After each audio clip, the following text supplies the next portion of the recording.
सदाशिवसमारम्भां शङ्कराचार्यमध्यमाम् अस्मदाचार्यपर्यन्तां वन्दे गुरुपरम्परां श्रुतिस्मृतिपुराणानाम् आलयं करुणालयं नमामि भगवत्पादं शङ्करमलोकशङ्करं शङ्करं शङ्कराचार्यं केशवं बादरायणं सूत्रभाष्यकृतौ वन्दे भगवन्तौ पुनः पुनः ईश्वरो गुरुरात्मेति मूर्तिभेदविभागिने व्योमवद्व्याप्तदेहाय दक्षिणामूर्तये नमः।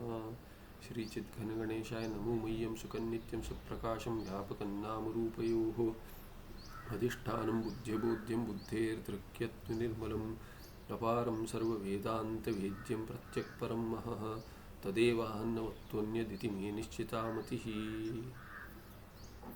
श्रीगुरुभ्यो नमः।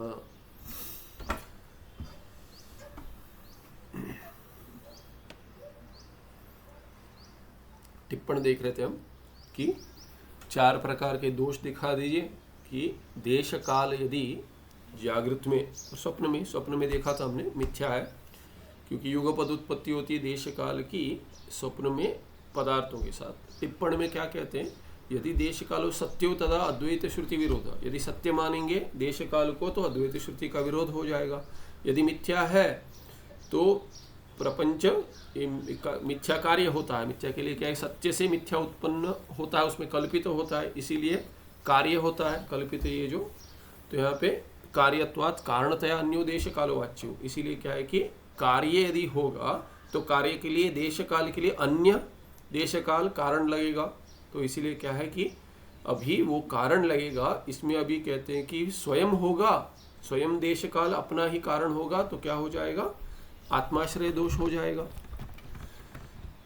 यहाँ पे पता नहीं कैमरा कभी क्या कैसे काम करता है, बीच में होगा तो भी साइड में ले लेते। मैं साइड में दिख रहा हूँ ना, साइड में ना, तो बीच में बैठे तो साइड में दिखाता है कभी, ठीक है जैसे है। तुझ लगता है पता नहीं क्या हो गया, हिल गया होगा अंदर से या कोई सॉफ्टवेयर इशू होगा, कभी ठीक चलता है कभी नहीं चलता है, ठीक है। तो क्या कहते हैं, तो स्वयं अपना कारण नहीं हो सकता, वैसे होगा तो आत्माश्रय दोष होगा। उसके लिए दूसरा कारण देखेंगे और दूसरे के लिए पहला, तो क्या हो जाए, अन्योन्य आश्रय।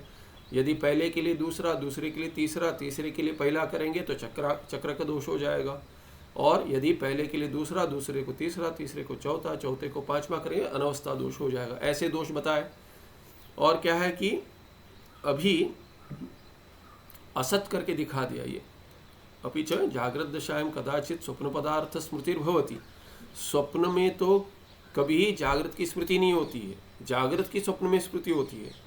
तो जहाँ स्मृति होती है उसका अनुभव होता है, पर स्वप्न में जागृत की, स्वप्ने तो प्रायशः जागृत पदार्थ स्मरणम न भवति, क्योंकि स्वप्न में जागृत का स्मरण नहीं होता है। कदा क्वचित, प्रायशः कह दिया, क्वचित हो जाए पर प्रायशः न भवति। इसीलिए क्या है कि जागृत प्रपंच तो असत हो गया, इसीलिए स्वप्न के दृष्टि से जागृत असत है और जागृत के दृष्टि से स्वप्न क्या है, इसकी स्मृति होती है, इसीलिए कुछ अनुभव हुआ था।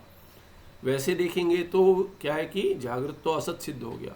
अभी इस जागृत में क्या है कि सुषुप्ति अवस्था होगी, या क्या है कि ऊपर कहा था जैसे, यहाँ देखिए, यदा जागृत अवस्था अभाव सिद्धो भवति तदा तदंतर्गत समाधि अवस्था अपि अभाव, समाधि अवस्थायाः अपि अभावः अर्थात चैतन्य सिद्ध्यति।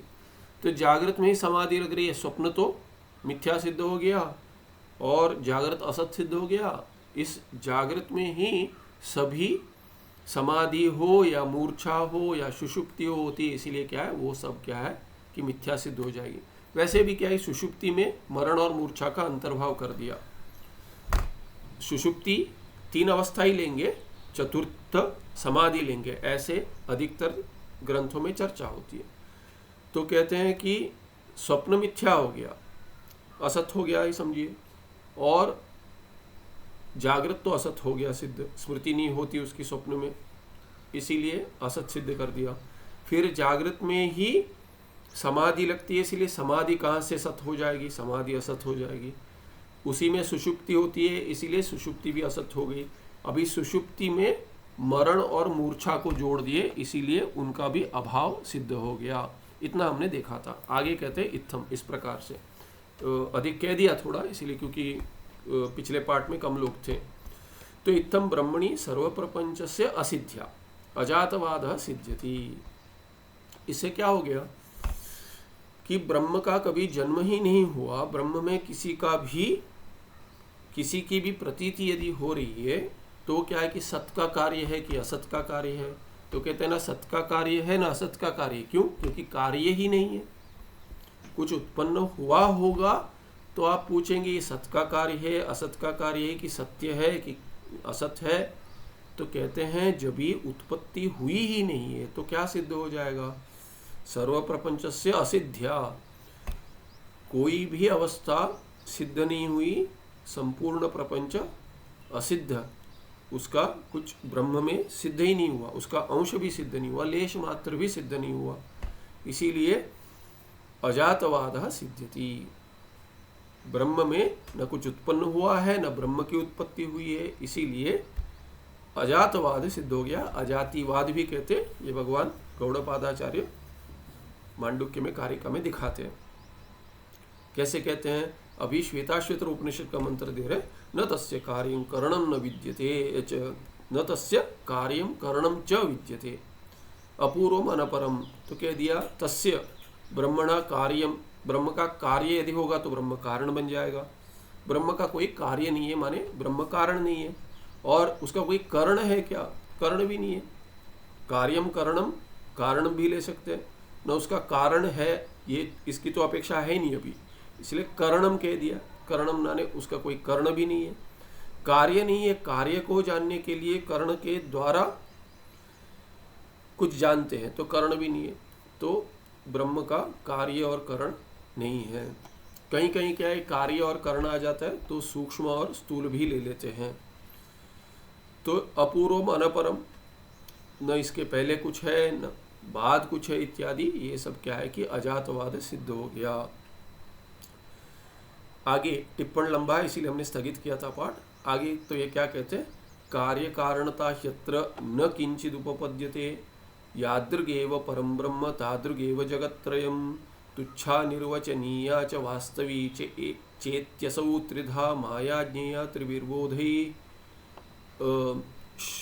श्रौतयौक्तिक लौकिकैः इत्यादि श्रुति स्मृति शतेभ्य। श्रुति तो दे दी, स्मृति दे रहे हैं।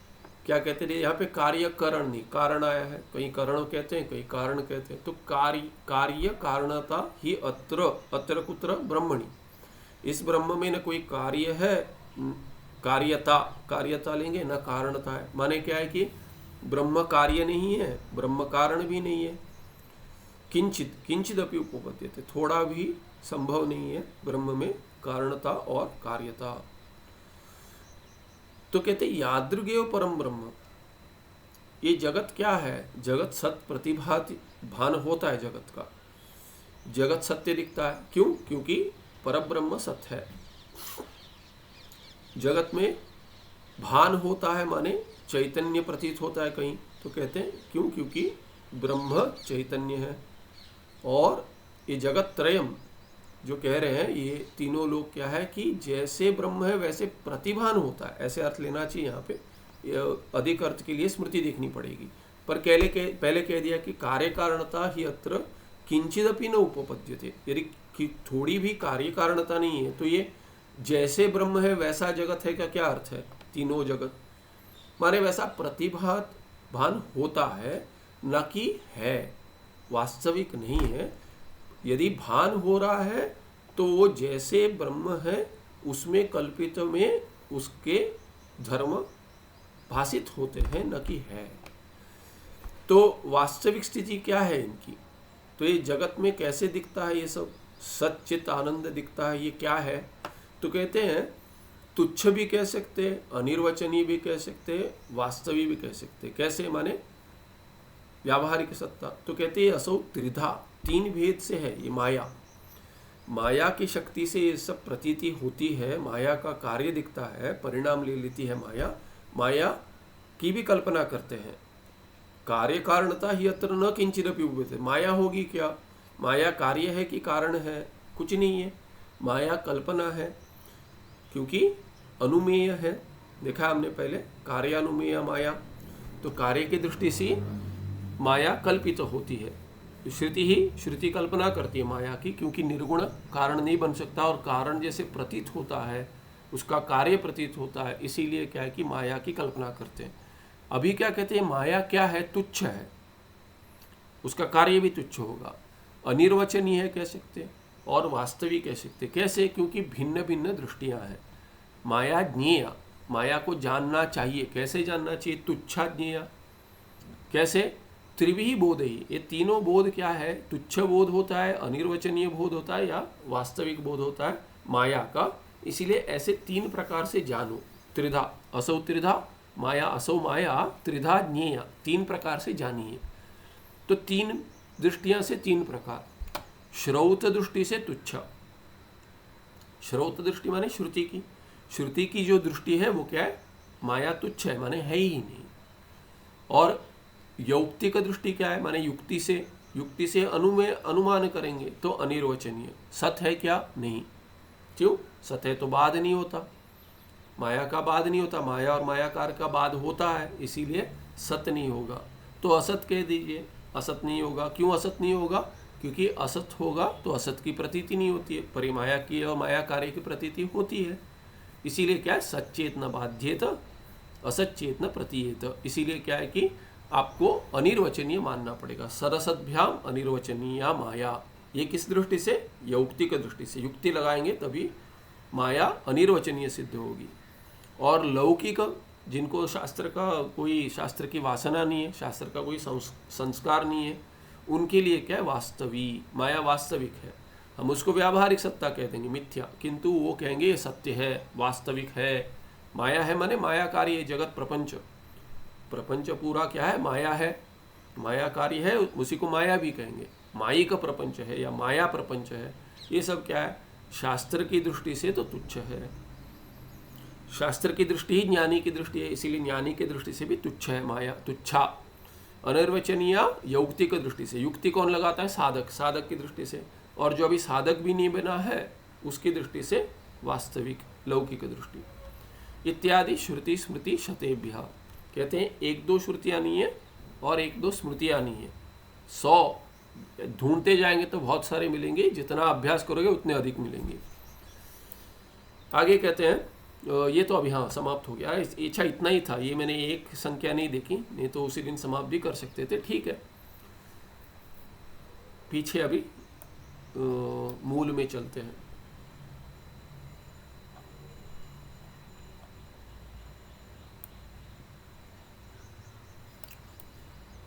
यहाँ तक हुआ था, तथा आकाशदयपि स्वप्नवत मिथ्या एव इति। आकाश आदि जागृत प्रपंच जो है वो भी स्वप्न जैसे ही मिथ्या है, मिथ्या एव। और सृष्टि क्या है, सृष्टि कह रही थी, आकाश आदि की सृष्टि की बात की थी। क्या कहते हैं वो, उसका अर्थ है उत्पत्ति, और उत्पत्ति क्या है, वास्तविक उत्पत्ति नहीं है, अध्यारोप है, अध्यारोप स्थानीय है, बाद में अपवाद हो जाएगा। श्रुति भी जो कहती है जागृत अवस्था में जो प्रपंच प्रतीत होता है उसकी सृष्टि किसने की, ईश्वर ने की। कैसे की, तो क्रम बताते, तैत्तिरीय का क्रम देखा था, तैत्तिरीय उपनिषद में आया था। तो वो क्या है कि वो सृष्टि क्या है, उत्पत्ति, और उत्पत्ति माने अध्यारोप, क्योंकि उसका अपवाद आगे आएगा, ऐसे कह रहे थे। इसीलिए क्या है कि सब कोश कह रहे थे, और कोश की व्यवस्था जो है उसको देखकर, उस प्रक्रिया के बाद कहते हैं कि ये उपक्रमण करते हैं, उसका उपक्रमण करेंगे। कहते हैं कि ऐसे ही अन्नमय आत्मान उपक्रम्य, अन्नमय आत्मा क्या है, ये भौतिक है, पंचमहाभूत से बना है, तो ऐसे ही करते करते करते मिथ्यात्व निश्चय करके एक एक अंश में जो कोश है वास्तविक वहाँ आत्मत्व बुद्धि है, उसका तादात्म्य हटाकर मिथ्या दृष्टि से उसका अपवाद कर कर, उसके बाद क्या है कि जहाँ जहाँ आत्मत्व भाव है उसका विचार कर कर, विवेक कर कर, उसका त्याग कर कर बुद्धि से उसको कोश समझ लेते, उसके भीतर जो है आत्मा बन जाता है। फिर प्राणमय आत्मान उपक्रम्य, उसको भी उसमें मिथ्यात्व दृष्टि कर कर उसके भीतर जो आत्मा है मनोमय आत्मान उपक्रम्य, उसको भी आत्मा समझ रहे थे, मनोमय को कोश समझकर फिर भीतर विज्ञानमय आत्मान उपक्रम्य, विज्ञानमय का भी उपक्रमण करेंगे, उसको कोश समझ लेंगे और आत्मत्व भाव हटा देंगे, फिर आनंदमय आत्मानुपक्रम इत्यादि ऐसे करते करते आनंदमय में भी कोश भाव हटा देंगे। अब आत्मा भाव हटाकर कोश भाव रखेंगे तो शुद्ध आत्मा जो बचेगा वो भौतिक से भिन्न है। और भूतों में भी देखेंगे, भूतों में भी क्या है कि जो क्रम आया कार्य कारण भाव उससे त्याग कर कर ब्रह्म एक ही बचेगा। और वही कहा गया एतस् तस्माद् वा एतस्मात् कहा गया, इसीलिए तत् हो जाएगा ब्रह्म और एतत् हो जाएगा आत्मा, इसीलिए ऐक्य सिद्ध हो जाएगा। ऐसे सृष्टि पहले कथन कर कर, उत्पत्ति का कथन कर कर, अध्यारोप स्थानीय का कथन कर कर बाद में अपवाद करते उसको हटा रहे थे। नेति नेति प्रक्रिया सभी उपनिषद में। महावाक्य भी वैसे ही काम करता है। ये हो गया 330 अंक।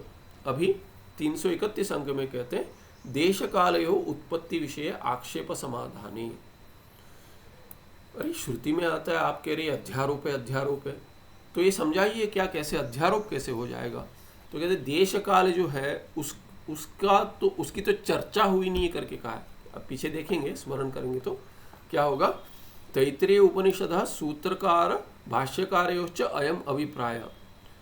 ये भाष्य और सूत्र जो सूत्रकार भगवान व्यास जो है ब्रह्मसूत्र, उसमें ब्रह्मसूत्र में और उसमें जो भाष्य है उनमें देश कालादि सृष्टि विचार यहाँ पे विचार, ये त्रुटि बताई थी, विचार न कृतः। सूत्र भाष्यकारादि भी अपि देश कालादि सृष्टि विचारो न कृतः। और उपनिषद में भी नहीं आया है आकाशादि सृष्टि कथनी अपि न देश कालादि सृष्टि रुकता। देश कालादि की सृष्टि नहीं बताई है तैत्तिरीय में, आकाश से लेकर उत्पत्ति बताई। आकाश के लिए देश काल से उसका विचार नहीं किया। इसीलिए क्या है कि आकाशादि अपि स्वप्नवत मिथ्या, यहाँ पे हमने रहस्य देखा था, टिप्पण में लंबा टिप्पण था। अभी ये कैसे ये देश काल समझे, हम कैसे समझे इसको, इस पर आक्षेप और समाधान है कि देश काल की उत्पत्ति आपने कहा न उपनिषद में आया है, न सूत्रकार कहते हैं, न भाष्यकार कहते हैं, और आपने यहाँ विचार दिखा दिया। अभी कहते हैं मैंने टिप्पण में तो विचार देखा है, मूल में नहीं आया, तो मूल में उसका विचार करते। ननु मधुसूदन सरस्वती स्वामी भी ही देश कालो साक्षात अविद्या कार्यत्वेन उक्तौ। तो कहते हैं मधुसूदन सरस्वती जो है उनको भगवान सिद्धिकार भी कहते हैं। तो अद्वैत सिद्धि की रचना जिन्होंने की वाद ग्रंथ में प्रसिद्ध है, जो बृहद प्रस्थान त्रय में, उसमें अद्वैत सिद्धि है कि उनको सिद्धिकार भी कहते हैं। गूढ़ार्थ दीपिका की रचना की है भगवद गीता के ऊपर, वहाँ पे जहाँ पे च एव इत्यादि भी नहीं छोड़ते उस पर भी टिप्पण करते हैं, वैसी व्याख्या करते हैं कि च क्यों कहा भगवान कृष्ण ने, एव क्यों कहा, ही क्यों कहा इत्यादि। तो उसको उस पर भी विचार करते हैं। बहुत सुंदर है गूढ़ार्थ दीपिका। गूढ़ अर्थ दिखाते हैं, रहस्य दिखाते हैं, वो भी इसीलिए रहस्य दिखाते हैं। माने पहले अध्याय में जहाँ भाष्य नहीं है वहाँ पे विचार करके दिखाते क्यों, माने गूढ़ाभिसंधि क्या है, क्यों दुर्योधन जाकर द्विजोत्तम करके कह रहा है, द्रोणाचार्य को द्विजोत्तम कह रहा है, द्विजोत्तम ब्राह्मण करके बोलता है। तो लोग सोचते हैं कि अरे आचार्य को आदर किया है, तो कहते हैं कि ये आदर नहीं है, वो कह रहा है कि आप ब्राह्मण हो, ऐसे ही बता रहे हैं। ये रणभूमि, यहाँ पे क्षत्रियों का काम है, आपका क्या काम है। तो इसीलिए क्षत्रिय माने क्षत्रियों का जहाँ काम है वहाँ पे आप बैठे हैं, और सभी उसमें क्या कि जैसे कि बैक हैंडेड कॉम्प्लीमेंट कहते हैं कि लगता है मुख पे तो प्रशंसा लगती है, when you read between the lines तो समझ में आता है कि तो वो करते हैं वो सब, कि उसके मन में क्या होगा कि क्यों ऐसा बात कर रहा है, क्योंकि रणभूमि में उनकी प्रशंसा कैसे कर रहा है। अरे आप तो आचार्य, आचार्य माने आप बैठकर पढ़ाइए, आप ऑनलाइन क्लासेस कीजिए, यहाँ पे रणभूमि में क्या काम है आपका। ठीक ही है, वो भी सच है, पर ब्राह्मण का कोई काम नहीं है। तो इसीलिए ब्राह्मण करके बुलाना रणभूमि पर ये स्तुति नहीं है, ये क्या कि द्विजोत्तम नहीं है, उत्तम करके कह रहे थे, पर है हम संभाल लेंगे, आप चलिए करके इत्यादि ऐसे गूढ़ाभिसंधि पढ़ते हैं। तो स्मरण आगे बताया मधुसूदन सरस्वती स्वामी भी तो क्या कहते ये, और माने बहुत सारे रचना है प्रसिद्ध है। तो और इनके बारे में कहते हैं ये द्वैती थे, इन्होंने अद्वैत का खंडन कर निकले। वो द्वैती थे माने भगवान कृष्ण के भक्त थे ये, तो कृष्ण के परम भक्त थे। तो इन्होंने अरे ये भक्ति के विरुद्ध अद्वैत कैसे बोलते हैं, कृष्ण और मैं एक हूँ करके कहते हैं मैं उनका भक्त हूँ, दास हूँ ये कहते हैं सोहम, तो हम कहते हैं दासोहम, वो कहते हैं सोहम कहते हैं, तो हम दा जोड़ देते हैं दासोहम। ये पहले भी देखा हमने, सोहम के पीछे दा जोड़ देंगे तो दासोहम हो जाएगा। तो अद्वैती सोहम कहता है सह अहम सोहम, पीछे दासो अहम दास अहम, नहीं दा जोड़ देते हैं। फिर और एक स जोड़ देता है ये अद्वैती, और एक स जोड़ देता है सदा सोहम करके, सदा सोहम हो जाता है तो और एक दा जोड़ देता है दास दासोहम, दासों का भी दास हूँ मैं, भगवान कृष्ण का दास हूँ, उसका दास हूँ मैं। तो ऐसे करते परंपरा चलती है, ये और एक स लगाता है, वो और एक दा लगाता है। ऐसे जो भेद है मतभेद, तो बोलते हैं हम अद्वैत का खंडन करेंगे। इसीलिए ये जाकर सीखें, ये द्वैत ग्रंथ पूरा सीखे, तर्क सीखे, तर्क से निराकरण करेंगे। फिर निराकरण करने के लिए क्या है कि अद्वैत सीखना तो पड़ेगा कि क्या किसका निराकरण करेंगे, क्योंकि वाद ग्रंथ बनाना है। तो इसीलिए तर्क के द्वारा ही होगा, इसलिए तर्क का अभ्यास किया उन्होंने, और बाद में द्वैत का अभ्यास कर कर, तर्क का अभ्यास कर कर अद्वैत का अभ्यास किया। और अद्वैत का अभ्यास करते समय अद्वैती पढ़ा देते हैं, अद्वैती बोलते द्वैती आते हैं और ये भी कहेंगे कि हम आपका खंडन करेंगे, आइए आइए बोलते खंडन कीजिए, उनको पढ़ाते। आज भी ये ब्रह्मश्री मणिद्रविड़ शास्त्री जी भी उनके पास अद्वैत सिद्धि पढ़ने आते हैं, द्वैती बैठकर पढ़ते हैं, उनके पास गुरु भाव से नमस्कार कर कर पढ़ते हैं, और उनको पता है क्यों पढ़ते हैं, बाद आगे जाकर खंडन करेंगे अद्वैत सिद्धि का। बच्चे छोटे छोटे बच्चों को पढ़ाते हैं अद्वैत सिद्धि का खंडन कैसे करना है, बोलते हैं आइए कीजिए, क्योंकि हमें पता है इसका हो नहीं सकता, आप कीजिए, प्रयास कीजिए, अच्छा है, हमारा भी मनन अधिक होगा, इसीलिए स्वागत है। तो इनको जो ये पढ़ा है, ये पढ़ते पढ़ते ही समझ गए कि ये, क्योंकि बहुत अभ्यास किया तो इनको तो पता चला कि इसका तो मेरे भक्ति से कोई विरोध है ही नहीं। तो जो द्वैती पढ़ाते वो विष घोल देते हैं, है ही नहीं ऐसा कुछ। तई ही अयम न विरुद्धते करके भगवान कारिकाकार कहते हैं, मांडुक्य कारिकार कहते हैं, ये आप जब भी कोई भी दर्शन ले लीजिए, कोई भी दर्शन लीजिए, उनसे हमारा कोई विरोध है ही नहीं, कोई विरोध है ही नहीं। इसीलिए दूसरा अध्याय जो है ब्रह्मसूत्र का, उसको अविरोधाध्याय कहते हैं। अविरोधाध्याय पहला समन्वय है, जिसमें सभी वेदांत वाक्यों का ब्रह्म में तात्पर्य दिखाते हैं। सुभाषिष को स्मरण होगा तो हमने जब ये किया था, ब्रह्मसूत्र का किया था, तो दूसरे अध्याय में अविरोध अध्याय है, जिसमें बाकी सभी दर्शनों का विरोध हो ही नहीं सकता ये दिखा रहे थे। क्योंकि एक तो क्या है कि वो कल्पित है, उसमें कोई प्रमाण नहीं है, प्रामाण्य नहीं है, दिखा रहे थे। तो सत्य श्रुति में जो सत्य बताया है उसका और कल्पित दर्शन का क्या विरोध होगा, विरोध संभव नहीं है। तो वैसे जो अविरोध अध्याय है वैसे वहां पे भी दिखाते। तो ये इन्होंने कहा कि ये भक्ति के साथ तो अद्वैत का कोई विरोध है ही नहीं। कारिकाकार भी यही कहते हैं कि कोई विरोध हो नहीं सकता, हमारा कोई विरोध नहीं है, उनका आपस में विरोध है, सभी दार्शनिकों का आपस में विरोध है। ब्रह्म का तो कोई विरोध हो ही नहीं सकता, ब्रह्म तो उनको भी सत्ता पर प्रदान करता है, और हमारा अद्वैतवाद क्या है, ब्रह्मवाद है, इसीलिए इसका कुछ विरोध हो नहीं सकता, सत्य है ये। तो इसीलिए क्या है कि ये जो खंडन करने आए थे वो सीख गए, अद्वैत सीख गए, और उनको पता चला कि द्वैत ठीक नहीं है, अद्वैत ही तात्पर्य विषय है। तो उन्होंने उसी तर्क का अभ्यास का प्रयोग कर कर, उसी अद्वैत शास्त्र का प्रयोग कर कर, उसी द्वैत का अभ्यास का प्रयोग कर कर द्वैत के विरुद्ध ही एक ग्रंथ लिख दिया, अद्वैत सिद्धि, जिसमें उन्होंने द्वैत का खंडन किया। निकले थे अद्वैत खंडन करने, फिर उनको अद्वैत से समझ में आया ये तो सत्य है, तो इसका कुछ और ही करने चला था, तो उन्होंने द्वैत का खंडन कर दिया। और तर्क में इनकी प्रसिद्धि ऐसी है कि गंगेश उपाध्याय ऐसे बड़े बड़े दिग्गज हुए बंगाल में, ये भी बंगाल के ही थे कहते हैं। तो इतने ये जब ये आते थे वहाँ पे, उस क्षेत्र में भी आते थे, बड़ा क्षेत्र था, केवल बंगाल नहीं, वैसे जहाँ जब ये आते थे तो उनका एक मंगलाचरण श्लोक में आता है कि वो जब भी उस देश में आने वाले हैं, आए हैं, ऐसा यदि सुन लेते हैं तो बड़े बड़े दिग्गज तार्किक कांपते थे, तार्किक कांपते थे कि इनके तर्क से। और इनकी प्रशंसा मैंने पहले ही बताई है, सुंदर है, स्मरण आता है, इसलिए बार बार स्मरण करना भी चाहिए। कहते हैं कि इनकी बुद्धि की जो सीमा थी, इनके ज्ञान की, और भगवती सरस्वती उसके ज्ञान की क्या सीमा होगी, तो तुलना करते हैं तो बोलते हैं कि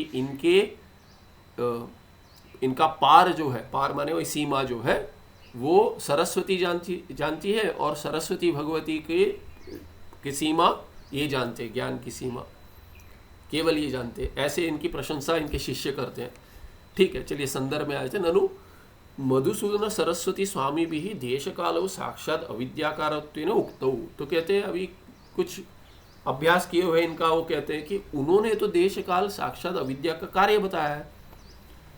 ऐसे दिग्गज जो मधुसूदन सरस्वती सिद्धिकार है उन्होंने बताया है। आदौ माया विशिष्ट परमात्मना सकाशात माया परिणाम भूत देश कालो जायेते। द्विवचन है, जायेते। दो उत्पन्न होते, देश और काल। कहाँ उत्पन्न होते? आदौ, पहले माया विशिष्ट परमात्मना सकाशात। ये माया विशिष्ट जो परमात्मा है माने सगुण ईश्वर, उससे माया परिणाम भूत देश कालो जायेते। यद्यपि तैतरीय में नहीं आया है, सूत्रकार ने नहीं बताया, भाष्यकार ने नहीं बताया, फिर भी इन्होंने तो बताया है। हम तो कहते हैं कि अस्मदाचार्य पर्यंताम, ऐसी परंपरा है हमारी। तो उन्होंने कहा कि देश काल पहले उत्पन्न होता है, माया परिणाम है। ततः आकाशादि उत्पत्त्यन्ते। तो आकाशादि की तो उत्पत्ति बाद में होती है। आपने कहा कि देश काल नहीं है, पर देश काल तो बताया है संप्रदाय में, उसकी उत्पत्ति बताई है उनकी। तथा आकाशादि उत्पद्यन्ते माने देश काल की उत्पत्ति के बाद कथन हुआ है आकाशादि का, ऐसे सिद्धिकार मानते हैं। योग्य देश काल रूप सामग्री सत्वात् तत्सकाशाद आकाशादि प्रपंच उत्पत्ति ही संभवती इति चेत। आपने तो कहा कि ये आकाश आदि उत्पत्ति नहीं हो सकती क्योंकि उचित देश काल नहीं है जागृत में, ऐसे आपने कहा, जैसे स्वप्न में स्वप्नवत मिथ्या। किंतु उचित देश काल तो हो जाएगा क्योंकि योग्य माने उचित देश काल, ये क्या है? ये सामग्री है, रूप सामग्री सत्वात, क्योंकि वो सामग्री है। क्योंकि भगवान सिद्धिकार कह रहे हैं कि है, यदि वैसा है तो उससे सकाशात आकाश आदि प्रपंचोत्पत्ति संभवती, आकाश आदि की उत्पत्ति हो सकती है। आप क्यों कहते हो कि नहीं हो सकती है? देश काल नहीं है करके आपने हेतु दिया था, उचित देश काल, योग्य देश काल। योग्य देश काल तो है क्योंकि ईश्वर ने पहले उसकी सृष्टि की, माया का परिणाम है, उसके बाद आकाश आदि सृष्टि हुई है, ऐसा मान ले। इति चेत, संभव है तो आकाश आदि प्रपंच की, जागृत प्रपंच की उत्पत्ति संभव है, ऐसा कहे तो पूर्व पक्षी पूछता है। तन्न, वो ठीक नहीं है। तत्न, वो तो ठीक नहीं है। क्यों? मधुसूदन सरस्वती स्वामी नाम देश कालो प्रथमम उत्पद्येते पश्चाद आकाशादिकम इति न अभिप्रायः। उनका वैसे कोई क्रम में अभिप्राय था ही नहीं।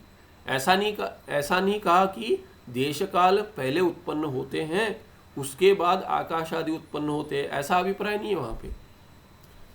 अतीत काल स्थितम वस्तु प्रथमम इति पूर्वम इति च उच्यते।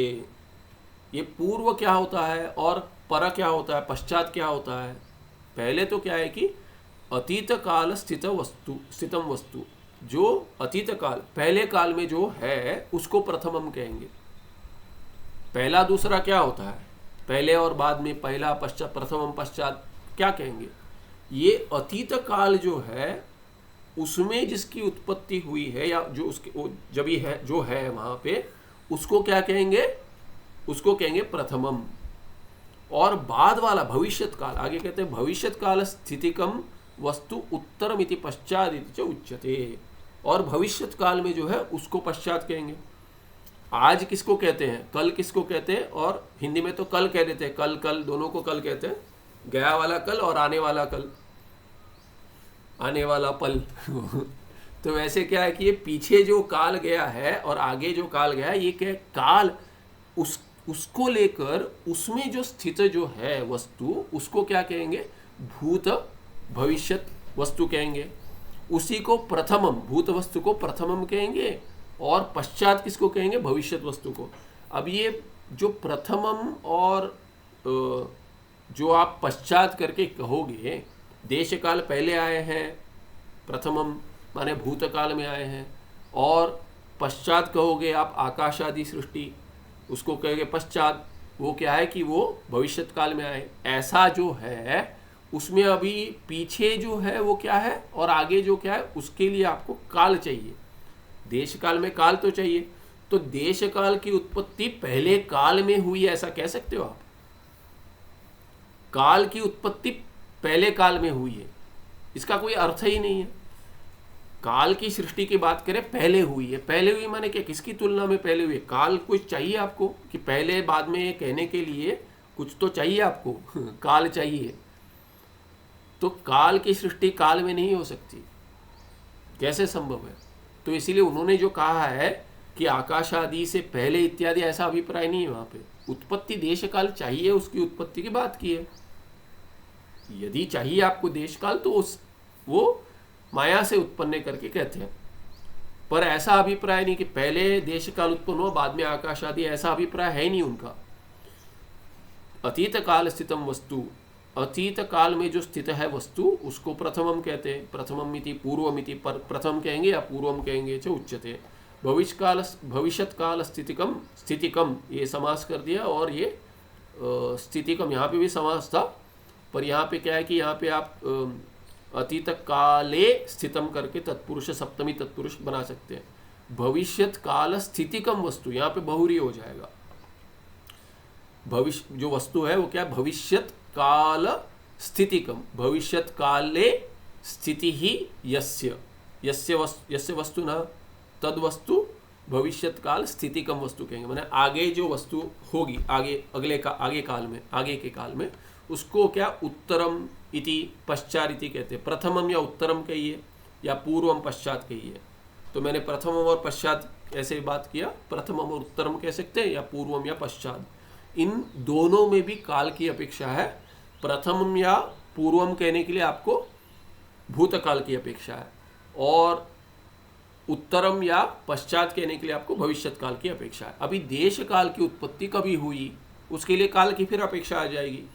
तो फिर वो पहले जो दोष बताए थे वैसे सब दोष आ जाएंगे जो टिप्पण में बताए हैं। टिप्पण में देखे, इसीलिए पहले नहीं टिप्पण में देखे थे। तो आकाशाद्युत्पत्ते प्रथमम देश कालौ उत्पन्नौ इति अभ्युपगमे सति, यदि मान ले, क्या मान ले कि आकाशादि उत्पत्ते है प्रथमम देश कालौ उत्पन्नौ, देश काल उत्पन्न हुए, प्रथमम पहले उत्पन्न हुए, किसके पहले, आकाश आदि उत्पत्ति के पहले। ये पंचमी है, आकाश आदि उत्पत्ति है प्रथमम माने प्राक, पहले। तो प्रथम या उसके पहले प्रथमम देश कालो उत्पन्न, पहले देश काल उत्पन्न हुए, किसके पहले, तो पहले उत्पन्न हुए, पर क्या उसके माने पहले कह रहे हो, बाद में क्या आ रहा है, आकाश आदि, तो उसके पहले, ऐसे भी कह सकते हैं। अभ्युपगमे सति, यदि ऐसा मान ले तो क्या होगा, आकाश आदि उत्पत्ति कालात यह पूर्व कालः तादृश काल उपहितः परमात्मा देश कालादि अधिष्ठानम इति सिद्ध्यति।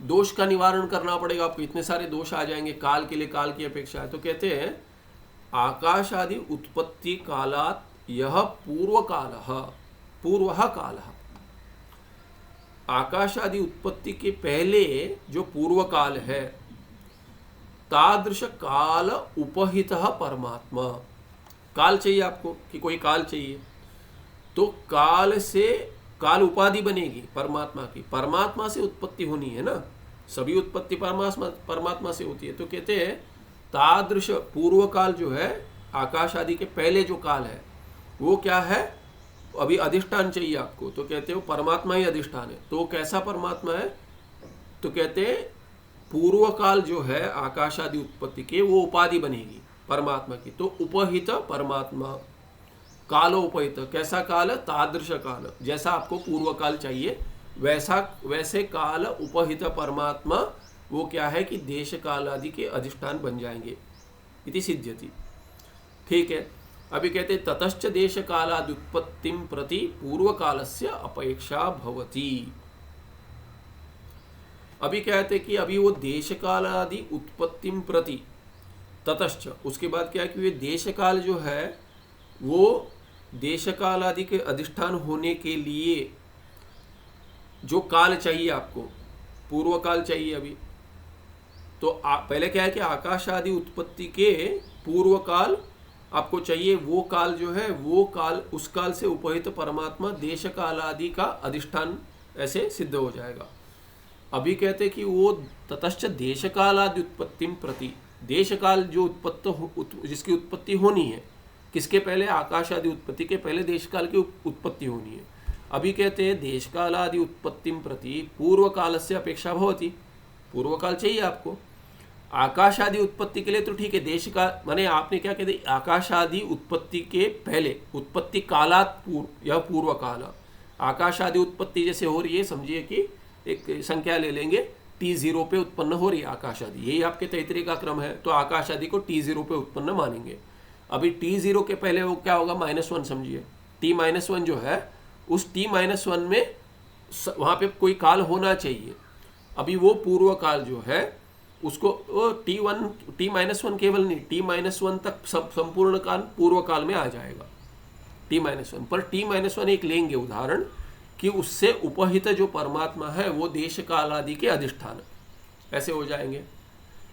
अभी देश काल की उत्पत्ति जो हुई है उसके प्रति क्या है? पूर्व काल से अपेक्षा होती है, उसमें भी एक पूर्व काल चाहिए। तो T-1 पे जो काल है वहाँ पे देश काल है, उसको उसका अधिष्ठान परमात्मा जो, उसको लेकर आकाश आदि की सृष्टि T0 से शुरू हुई है। तो T-1 पे देश काल जो है, अभी उसकी उत्पत्ति कभी हुई है? जो अधिष्ठान है देश काल आदि अधिष्ठान जो है परमात्मा, उसी काल के उपाधि को लेकर जो T- जिनकी उपाधि है, T- उपहित जो परमात्मा है वो देश काल आदि के अधिष्ठान है, उसमें अभी क्या हो गया? उसके बाद आकाश आदि की सृष्टि T0 पे शुरू हुई है। अब ये कहते हैं T-1 में T-2 की अपेक्षा है कि नहीं है? उसके पहले भी कोई काल चाहिए। तो कहते हैं कालस्य उत्पत्तिमंतरा च पूर्व कालस्य उत्पत्तिमंतरा च पूर्व काल न प्रसिद्ध्यति। काल के उत्पत्ति के बिना पूर्व काल आया कहाँ से? पूर्व काल आपके T-1 आया कहाँ से? तो कहते हैं वहाँ पे उत्पत्ति हुई मानिए। अच्छा, उसके लिए पहले पूर्व काल चाहिए, क्योंकि बिना काल के तो सिद्ध नहीं होगा। यही टिप्पण में विषय हम देख लिए, हमने देखा है पहले भी, टिप्पण आगे चलता है, मूल से थोड़ा आगे चलता है, इसीलिए बहुत सारे आगे की बात बता रहे थे, इसलिए स्पष्ट है। इसीलिए क्या अभी क्या कहते हैं? कालस्य उत्पत्तिमंतरा च पूर्व काल न प्रसिद्ध्यति, ये सिद्ध ही नहीं होगा। काल के उत्पत्ति के बिना पूर्व काल करके आप पूर्व काल क्या कहेंगे? T0 सिद्ध नहीं होगा यदि काल नहीं होगा, क्योंकि T0 क्या है कि टाइम है, टाइम काल 0, K0 कहेंगे या तो K0 K0 ऐसा। तो ये T0 जो है उसके पहले आपको उत्पत्ति माननी पड़ेगी, उसके पहले भी उत्पत्ति काल की माननी पड़ेगी। काल मानना पड़ेगा माने काल की उत्पत्ति के पहले काल मानना पड़ेगा। उस काल की उत्पत्ति किसने की? इसीलिए क्या है, जो हमने टिप्पण में देखा सब दोष आ जाएंगे। यदि इसके उत्तर देने का प्रयास भी करेंगे तो फंस जाएगा। कोई भी उत्तर नहीं, मैं प्रयास करता हूँ, बहुत बुद्धि, हमने तर्क में PhD की है, नहीं घटेगा। कुछ भी कीजिए आपको दोष दिखाएंगे आप ही के। इससे तर्क के, हम तर्क का अभ्यास क्यों करता है अद्वैती? क्योंकि ये तर्क वाले तर्क की भाषा से ही बात करते हैं, तो तर्क को तर्क से ही काट सकते हैं, इसीलिए तर्क का अभ्यास करते हैं। उन्हीं के ग्रंथ में, उन्हीं के आक्षेप में, उन्हीं के ग्रंथों से लेकर हम दोष दिखाते हैं। इसको उष्ट्र लघुणन न्याय कहते हैं। उष्ट्र लघुणन न्याय, उष्ट्र माने ये ऊँट के ऊपर जो माने रेगिस्तान में ऊँट के ऊपर लकड़ियाँ लाद कर ले जाते हैं। तो अब ये सभी ये जो जैसे गीता जी में आता है दुष्टाश्वायु सारथे इत्यादि, तो अश्व यदि ठीक नहीं होगा तो जैसे रथ कल्पना में आता है, कठोपनिषद से लेकर जो गीता जी में विचार आता है, वैसे ही अभी ऊँट क्या है कि अभी ये ऊँट खड़ा हो गया, वहीं पे आगे नहीं जा रहा है, इसे ले जाना है। तो जो ये है जो ले जा रहा है वो क्या करता है? अभी कहता है कि अभी अरे लकड़ियाँ पहुँचानी, ऊँट रुक गया, आगे नहीं जा रहा है। क्या करेगा? उसको थोड़ा डराएगा, थोड़ा मारेगा भी। किससे मारेगा? तो बोलता है कि वो भार जो उठा है उसी से लकड़ी निकाल के उसको मारेगा, उसको थोड़ा ये करेगा, डराएगा, यह करेगा तो आगे जाएगा। तो जो आगे चलाना चाहता है उसका चालक जो है, ऊँट को का चालक जो है, वो उसी भार को लेकर, उसी के लकड़ी को लेकर उसी को मारेगा। तो क्या करते हैं कि तार्किक के तर्क की लकड़ी को लेकर उसी को, तार्किक को पीटते हैं। पूज्य स्वामी जी कहते थे कि if you are not strong enough, never carry a stick to the fight. नहीं तो आप ही से डंडा खींचकर आप ही को डंडे से पीटेगा, आप ही के डंडे से पीटेगा। तो वैसे ये उष्ट्रलगुणन न्याय है। तो क्या कहते हैं यहाँ पे, काल चाहिए ना आपको, हम दे देंगे, उत्पत्ति करा देंगे। अरे भाई उसके पहले काल चाहिए, वो कहाँ से लाओगे? ऐसे करते करते आपके कितने सारे दोष आएंगे। तो कालस्य उत्पत्तिमंतरा च पूर्व कालो न प्रसिद्ध्यति तस्माद् आकाशादे पूर्व काले देश कालो स्तः इति अंगीकारो न संगच्छते। इसीलिए आकाश आदि के पहले पूर्व काल था, ये नहीं मान सकते। ये सब युगपत सृष्टि मान लीजिए, स्वप्नवत मिथ्या ही सिद्ध होगा। ये अभिप्राय किनका है? यही अभिप्राय मधुसूदन सरस्वती जी का है करके कहते हैं। देश काल चाहिए तो देश काल को लेकर चलते हैं, पर सत्य नहीं मन कहेंगे, ना ही उसमें कोई क्रम बता सकते। वास्तविक कोई क्रम करके होना चाहिए ऐसा नहीं है। सृष्टि दृष्टिवादी में क्रम आता है, ये क्रम दूसरे उपनिषद का अभ्यास से समाप्त हो जाता है। कहीं भगवान भाष्यकार कहते हैं कि ये क्या है, मुष्टि में बदरी लेकर आप फेंकेंगे तो कैसे गिरेगा, दूसरी बार फेंकेंगे तो वैसे ही गिरेगा क्या? जैसे 10 बदरी आपने ले लिए, 5 ले लीजिए महाभूत को लेकर, तो पंच महाभूत में 5 आपने बदरी पकड़ लिया और फेंक दिया। कितना भी अभ्यास करें, 2 बार सभी 5 एक ही जगह एक क्रम से ऐसे नहीं गिरेंगे। तो क्या है कि वैसे वो रैंडम जैसे है, वैसे नहीं है सृष्टि करके कहते हैं, इसमें क्रम दिखाते करके तैतरीय में कहीं कहते हैं। इसी को लेकर चलते हैं। कहीं कह देते हैं कि अरे सृष्टि ऐसी ही हो गई है। तो संदर्भ को लेकर जिस प्रक्रिया में उपनिषद चल रहा है उसी प्रक्रिया को लेकर भगवान भाष्यकार भाष्य लिखते हैं। तो एक उपनिषद ले लिया, उसमें वैसा ही होना चाहिए ऐसा आग्रह मत कीजिए। आपको जो प्रक्रिया समझ में आ रही है, जिस उपनिषद में जैसा समझ में आ रहा है, और भाष्य से विरुद्ध भी दूसरे भाष्य में से आ रहा है, इस भाष्य से विरोध लग रहा है आपको दूसरे, क्योंकि विरोध की केवल प्रतीति है, विरोध कहीं है ही नहीं भाष्य में। जैसे श्रुति में विरोध की प्रतीति होती है, श्रुति में विरोध नहीं है, वैसे भाष्य में भी कहीं विरोध है ही नहीं। उस संदर्भ में जो आया वो कहा है। यदि आपको लगता है कि भाष्य में विरोध है तो श्रुति में विरोध हो जाएगा, क्योंकि भगवान भाष्यकार पदभाष्य लिखते हैं, श्रुति को लेकर चलते हैं। कहीं कहीं वो एक थोड़ा मैंने एक झलक छोड़ देते हैं कि देखो ये दृष्टि सृष्टिवाद हो सकता है। वो समझने के लिए बहुत अभ्यास चाहिए, या फिर क्या है कि वैसा लगता है हमको और घटता भी है, तो उसको लेकर चले। जब तक आपको कोई भी प्रक्रिया काम कर रही है उस प्रक्रिया को लेकर चले। ऐसे ही होना चाहिए, इस उपनिषद में नहीं हम ऐसे ही करेंगे, ऐसा कुछ नहीं है। समझ ले जैसा है, उसके बाद जो काम कर रहा है आपको, जो जहाँ प्रत्यगात्मा में उत्पत्ति उत्पन्न हो रही है, जैसे भगवान वार्तिककार कहते हैं, उसको लेकर चले। जहाँ जहाँ मिथ्यात्व निश्चय हो रहा है अनात्मा में और आत्मा में एकत्व भाव घट रहा है, ऐक्य, उस प्रक्रिया को लेकर चले। साधु प्रक्रिया है, साध्वी प्रक्रिया है। तो ऐसा कहीं कह रहते हैं कि ऐसे उत्पत्ति हुई, कहीं कह रहते हैं कि वैसे उत्पत्ति हो गई। तो ये इसलिए कहा है क्योंकि उत्पत्ति में तात्पर्य है ही नहीं, ऐक्य में तात्पर्य है। तो जैसे भी कर कर उत्तर देकर 2 जगह भिन्न भिन्न इसीलिए बताया, श्रुति ने भी बताया, भाष्य में भिन्न भिन्न भाष्य, इसीलिए क्योंकि पढ़ने वाले को दोनों पढ़कर लगे कि इसमें तात्पर्य नहीं है। क्योंकि जहाँ विरोध है उसका त्याग कर दीजिए। विरोध की जहाँ जहाँ प्रतीति होती है वो सत्य है ही नहीं, उसका त्याग कर दीजिए। बचा जो है ना, जहाँ पे विरोध नहीं है वो ऐक्य है। ऐक्य में विरोध हो नहीं सकता, ऐक्य में विरोध कहीं है ही नहीं, न श्रुति में है न भाष्य में है। इसीलिए क्या कि वो तात्पर्य जैसे घटता है वो सब ठीक है, उसमें कितना भी विरोध हो जाए ठीक है। तो कांटे को कांटा निकालता है। इसीलिए क्या है कि सबसे पहला झूठ तो माया ने किया, आपने शुरुआत की, समाप्त हम भाष्य में करेंगे, हम भी झूठ बोलेंगे। ये झूठ है, इसके विरुद्ध हम झूठ बोलेंगे, कांटे को कांटा निकालेगा, बचेगा सत्य है। तो ये सब छल है, ये माया का जैसे छल है, तर्क में भी छल ही है, मनन में छल है इसको। क्योंकि ये देखिए ऐसे भी घटेगा वैसे भी घटेगा, रोटी दोनों ओर पकती है, कैसे भी पका दीजिए पकनी चाहिए। तात्पर्य कैसे, इसको ऐसे क्यों पकाया, ऐसे क्यों नहीं पकाया, वो कुछ है ही नहीं। पक गई है कि नहीं बताइए, हाँ भोजन करना है, बस भोजन करना है, उसका फल प्राप्त होना चाहिए। तो उसमें तात्पर्य है। उसको लेकर ये छोड़कर, फल छोड़कर कि इसको ऐसे नहीं ऐसे बनाना चाहिए, हम आपको बताएंगे अगली बार रोटी कैसे सीखते हैं। भाई पकी नहीं है तो आप कितना भी सिखा दीजिए, हमसे पकेगी ही नहीं। और यदि पक गई है तो आप कितना भी सिखाए वो व्यर्थ है। कि इसको खाने में फल चाहिए, आपको पेट भरना चाहिए, तो मुक्ति मिलनी चाहिए, इतना ही कि ज्ञान उत्पन्न होना चाहिए, अभी वो प्रक्रिया कोई भी हो। तो यह क्या कह दिए ये कि क्या किंतु मधुसूदन स्वामी नाम अयम आशय, तो क्या कहना चाह रहे थे? तो कहते हैं यथा भूत भौतिक प्रपंच प्रतीयते तथा देश कालोपि प्रतीयते। देखिए प्रतीति हो रही है इसीलिए प्रश्न आया, ये सब प्रपंच है, पहले कह दिया अरे कुछ है नहीं, अजातवादी कह रहे अरे कुछ है नहीं। अरे कैसे कुछ है नहीं, इतना सब हो रहा है रोज रोज। कोई तो एक था कि एक साधु बनकर साधु का वेश ले लिया था बेचारे ने, कैलाश में एक लड़का था, कुछ पता नहीं 19 आयु थी, छोटा छोटा था, छोड़ गया, तो सन्यासी के कपड़े पहनता था,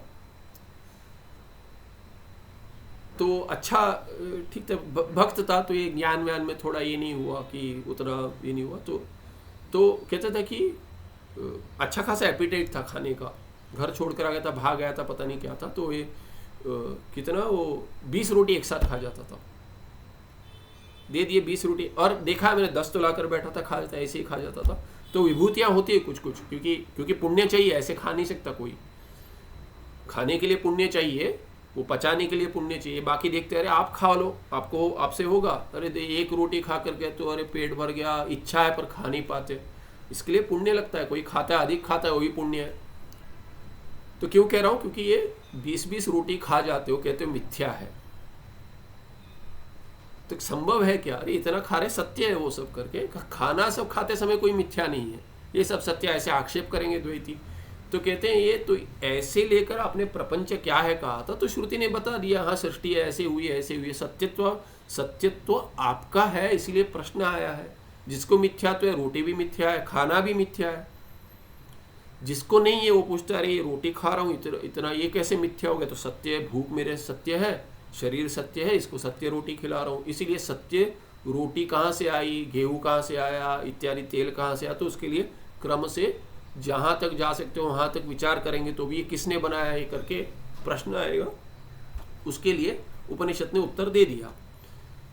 तो ये भूत भौतिक प्रपंच जो है ये क्या है, इनकी प्रतीति होती है, इसीलिए इनका सृष्टि कथन हुआ है। वैसे ही देश कालोपि प्रतीयते, देश काल की प्रतीति है ना, तो देश काल की प्रतीति है। इधर जैसे आप देखेंगे कितना बड़ा देश है, कितना बड़ा, अभी मैप पे भी देखेंगे, अरे पाकिस्तान और का भारत का युद्ध हो रहा है, कितना बड़ा है, पीओके कितना बड़ा है, ले लेते हैं फिर से कितना बड़ा है करके चल रहा है, चर्चा चलती है, कितना ले लिया वहाँ पे ये एलओसी शोर और एलएसी के पार उस ये सब कितनी जगह ले लिए। देश की प्रतीति होती है ना, काल की कभी हुई थी, अरे इन्होंने उसको दे दिया, घास नहीं उगती इत्यादि, तो प्रतीति होती है कि क्या कितना देश है, कौन से काल में है, इसकी भी प्रतीति होती है, उसकी उत्पत्ति अभी प्रश्न तो आएगा ही आएगा। जिनको नहीं आया ठीक है, पर आएगा, जिनको नहीं आएगा उन्हें विचार नहीं किया हो तो दुविधा है। विचार कर कर ठीक है, मिथ्या है तो ठीक है, विचार नहीं किया और किसी ने प्रश्न पूछ लिया, उत्तर नहीं आया, तो वो संशय यू एंड अप ओनिंग। मनन क्यों चाहिए? क्योंकि हमें यार मैं किसी चर्चा नहीं करता हूँ, सब कंफ्यूज कर देते हैं, अरे यदि दूसरा कंफ्यूज कर देता है तो ज्ञान ठीक नहीं है आपका, विचार करना चाहिए, इसीलिए टटोलो उसको, पहले मनन चाहिए। दूसरे ने पूछ लिया, प्रश्न का उत्तर चाहिए ऐसा नहीं, पर वो प्रश्न हो सकता है सत्य है ऐसा नहीं होना चाहिए। उत्तर नहीं आता है ठीक है, अरे छोड़ दो उसमें कुछ नहीं है ठीक है, ऐसा होना चाहिए। या तो उत्तर आए स्पष्टता से, या तो कुछ नहीं है, वो प्रश्न का कोई अर्थ नहीं, उसको छोड़ दीजिए, वो भी ठीक है। पर यदि वो प्रश्न अरे संशय बना देता, संशय की अरे पूछ रहे ये तो मैंने विचार किया नहीं, हो भी सकता है ऐसा कि थोड़ा क्या है कि पूज्य स्वामी जी लूज पैजामा कहते थे, तो क्या है कि लूज पजामा कहते थे, लूज पैजामा करके कहते थे कि ये ऐसा नहीं होना चाहिए, दृढ़ होना चाहिए कि ये भी चलता है वो भी चलता है, ऐसा नहीं है। तो क्या है कि इसीलिए दृढ़ निश्चय होना चाहिए। इसीलिए प्रश्न आया देश काल क्या हो, उसके बारे में बात ही नहीं किए। हाँ उनकी प्रतीति होती है ना, तो इसीलिए क्या आत्म भिन्नम किंचिदपि न नित्यम, ये स्पष्ट होना चाहिए। भूत भौतिक प्रपंच की सृष्टि है, अध्यारोप स्थानीय है, उसका अपवाद होगा, कह दिया है। देश काल का बात नहीं की, देश काल की बात नहीं की, अरे ठीक है बात कर लीजिए, उसकी भी उत्पत्ति हुई मान लीजिए, मान लीजिए माने क्या, आत्म भिन्नम किंचिदपि न नित्यम, न देश नित्य है, न काल नित्य है। भूत भौतिक प्रपंच जैसे जैसे अध्यारोप स्थानीय, वैसे वो भी अध्यारोप स्थानीय हो जाएंगे। प्रतीति होती है, मान लीजिए कुछ लेकर चलिए मिथ्या सृष्टि, पर सृष्टि काल में होती है, देश में होती है, इसीलिए उसकी बात नहीं की क्योंकि उसमें दोष है। विचार करेंगे, सृष्टि की बात करेंगे तो प्रश्न आएंगे। नहीं कर सकते, सृष्टि है ही नहीं, सभी तरह के दोष आएंगे। संभव ही नहीं है कि सृष्टि हुई है करके सिद्ध कर दे कोई। इसीलिए भगवान कारिकाकार लेकर चलते प्रश्न पहले मूल में ही, माने आप फाउंडेशन बना रहे हैं कि कुछ pack of cards, palace of cards बनाएंगे, पहले ही फूंक देते सब गिर जाएगा, बांधने से पहले गिरा देते। बोलते हैं कि पहले बताओ भाई किसकी होगी, कि कौन कौन जन्म लेगा, बताओ सत्य होगा असत्य होगा इत्यादि ऐसे विचार कर कर माने फाउंडेशन ही हिला देते हैं कि कुछ है ही नहीं, बन ही नहीं सकता, आप कल्पना ही नहीं कर सकते, छोड़ देते हैं। ऐसे ही आत्मभिन्नम किंचिदपि न नित्यम तस्मात् देश कालोपि न नित्यो, इनका जैसे उत्तर मिलता है वैसे उत्तर देकर चलो। जैसे ठीक लगता है आगे बढ़ने के लिए उत्तर देकर चलो। हो नहीं सकता उत्तर, क्योंकि इसमें थोड़ा तर्क पढ़ लेंगे तो और दोष दिखेंगे, और थोड़ा पढ़ोगे और दोष दिखेंगे, ऐसे करते करते दोष ही दिखेंगे, उसका कहीं भी उत्तर नहीं मिलेगा, अनवस्था ही हो जाएगी, माने विचार में भी अनवस्था हो जाएगी। इसीलिए कहते हैं आप जैसे ठीक लगते हैं वैसे लेकर चलो। ऐसे मधुसूदन स्वामी जी ने उत्तर दिया है, वो क्या है, अध्यारोप स्थानीय ही है, उसका भी अपवाद होगा, उसका विचार करेंगे तो वो सिद्ध भी नहीं होगा। इसीलिए जैसे विचार किया है देश काल, यदि प्राक ऐसे नहीं कहा उन्होंने, यदि आप सोचोगे पहले कहा है तो पहले यदि कहा है युगपद प्रतीति हो रही है, उसके कोई पहले बाद में करके प्रतीति नहीं हो रही है। हाँ, विषयों में जो उत्पत्ति हो रही है उसमें क्रम दिख रहा है क्योंकि काल की प्रतीति हो रही है। देश बड़ा छोटा दिख रहा है क्योंकि देश की प्रतीति हो रही है, छोटा देश छोटा बड़ी जगह इत्यादि ये जो हो रहा है इसकी प्रतीति होती है। इसे मानना पड़ेगा है, पर सत्य नहीं है, न नित्य नहीं, सत्य माने नित्य नहीं है। देश काल भी नित्यो नहीं है, नित्य नहीं है। तस्मात् देश कालो अपि न नित्यो, क्यों, आत्मभिन्नम किंचिदपि न नित्यम। देश आत्मा है क्या, नहीं है, काल आत्मा है क्या, नहीं है। तो इसीलिए क्या है कि अभिन्न यदि मानेंगे तो जीव और ब्रह्म में अभिन्न बोला गया है। बाकी जो है सर्वम खलविदम ब्रह्म, वहां पे तो बाद सामानाधिकरण, बाद जब तक नहीं करेंगे एक एकता एकमेवाद्वितीय नहीं सिद्ध होगा। इसीलिए आत्म भिन्न यदि देश आत्म भिन्न काल मानेंगे तो वैसा कोई है नहीं, नित्य कुछ नहीं है। यदि देश काल आत्मा ही है तो चर्चा ही नहीं हो सकती। यदि देश काल भिन्न है तो आत्मा से भिन्न है तो अनात्मा है, अनात्मा सब नित्य नहीं होंगे। इसीलिए देश कालोपि न नित्यो असन पदार्थो असन पदार्थः न प्रतीयते, असत पदार्थ की प्रतीति नहीं होती, नित्य नहीं है, और असत पदार्थ की प्रतीति नहीं होती, प्रतीति होती है तो असत नहीं है। तस्माद् आकाशादिवत देश कालो अपि उत्पद्येते, प्रतीति हो रही है तो उत्पत्ति मान लीजिए, तो उत्पत्ति मान लेंगे देश काल की। तौच देश कालो माया परिणामो चैतन्य विवर्तौच, और जैसे भूत भौतिक प्रपंच है वैसे ही क्या है, वो भी देश काल भी माया परिणाम है। भूत भौतिक भी माया का परिणाम है, चैतन्य में तो कोई परिणाम होता नहीं है।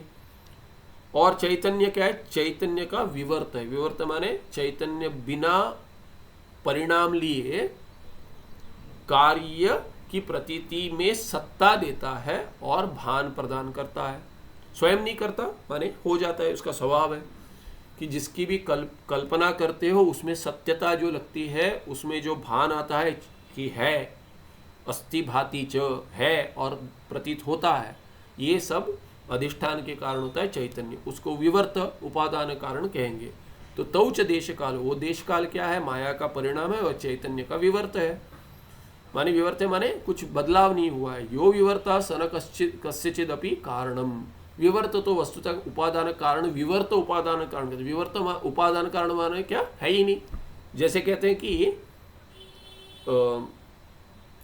व्यावहारिक सत्ता, क्यों क्या कहते हैं, मिथ्या इत्यर्थ। व्यावहारिक सत्ता क्या है, सत्ता नहीं कह रहे, व्यावहारिक सत्ता कह रहे, विशेषण क्यों जोड़ दे, व्यवहार के लिए है, व्यवहार के लिए लगता है। हम कहते हैं कि अरे व्यवहार के लिए करना पड़ता है।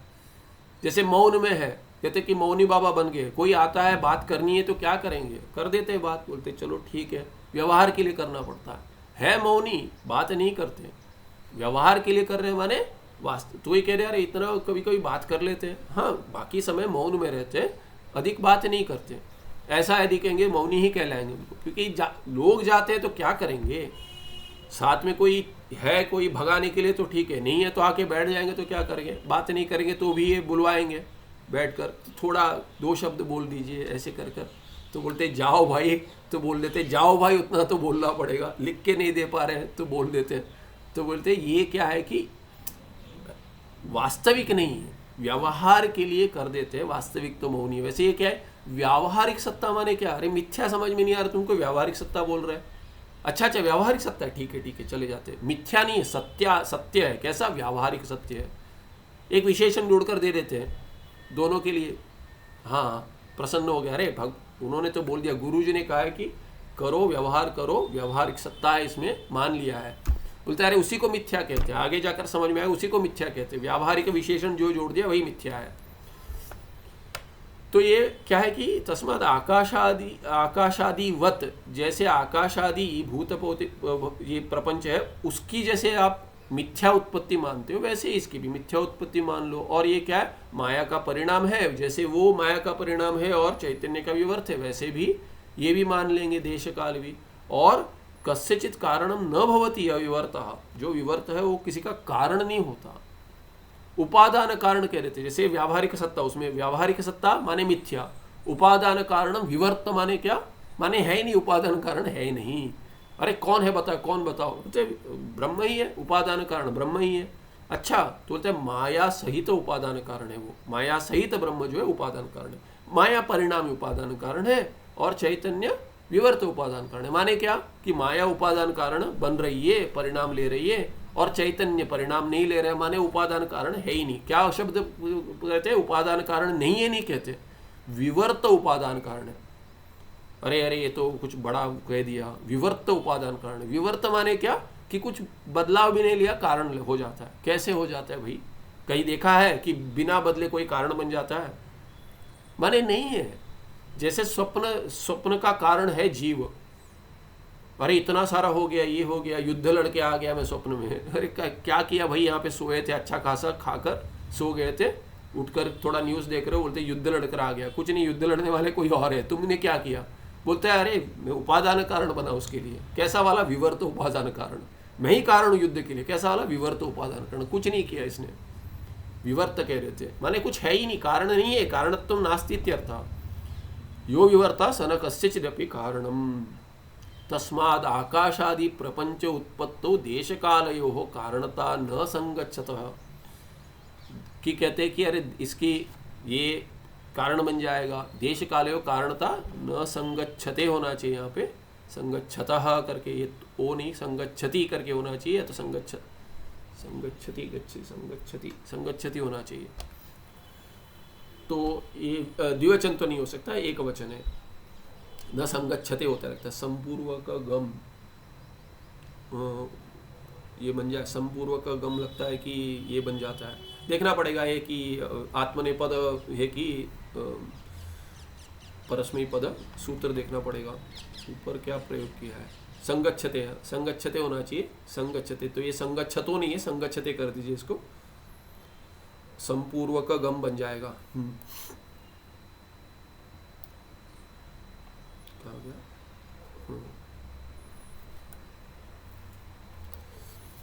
तो न संगच्छते होना चाहिए, ओकार नहीं एकार होना चाहिए। इस पर टिप्पण है, ये अगले पाठ में देखेंगे।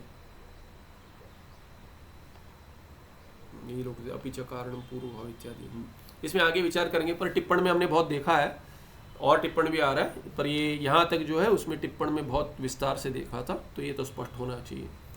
क्या हो गया, आकाश आदि प्रपंच उत्पत्तो देश कालयो कारणता, माने क्या, देश काल आकाश आदि प्रपंच के उत्पत्ति के लिए कारण बनते हैं, ये नहीं होगा, नहीं होगा, क्योंकि देश काल की उत्पत्ति भी वास्तविक नहीं है करके कह दिया। ये भी क्या है कि देश काल उत्पत्ति ये भूत भौतिक उत्पत्ति जैसे वैसे ही है, माने माया का परिणाम है, चैतन्य का विवर्त है, और जो विवर्त है वो कारण किसी का नहीं होगा। विवर्त माने क्या, विवर्त उपादान कारण, विवर्तौ करके दे दिया, माने जो विवर्त उपादान कारण है उससे उत्पन्न हुआ जो विवर्त, वो भी विवर्त हुए, इसीलिए कह दिया कि ये दोनों देश काल जो विवर्त बनेंगे वो उपादान कारण नहीं बनेंगे, वो भी बाकी के लिए कारण बनने चाहिए ना।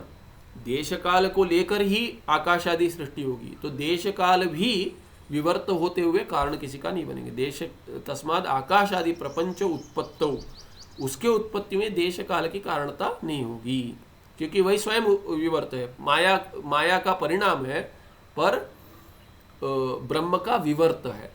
ब्रह्म का विवर्त है माने कुछ हुआ ही नहीं, बदलाव नहीं हुआ उसमें, तो इसीलिए क्या है कि वो कारण नहीं बनेगा, ऐसे बतला दिए। और इसका और भी विचार किया, टिप्पण में भी अधिक किया और दोष दिखा दिए, इसीलिए नहीं होगा। तो अभी और कह रहे पूर्वभावी, और इसका खंडन करेंगे, अगले पाठ में देखेंगे टिप्पण के बाद। सुखम नित्यम स्वप्रकाशम व्यापकं नाम रूपे अधिष्ठानं बुद्ध्य बोध्यं बुद्धेर्दृक्यत्तु निर्गुणं पारं सर्ववेदांत वेद्यं प्रत्यक् परमः तदेवान्नमत्तोन्मेति मे निश्चिता मतिः। नमस्ते, धन्यवाद।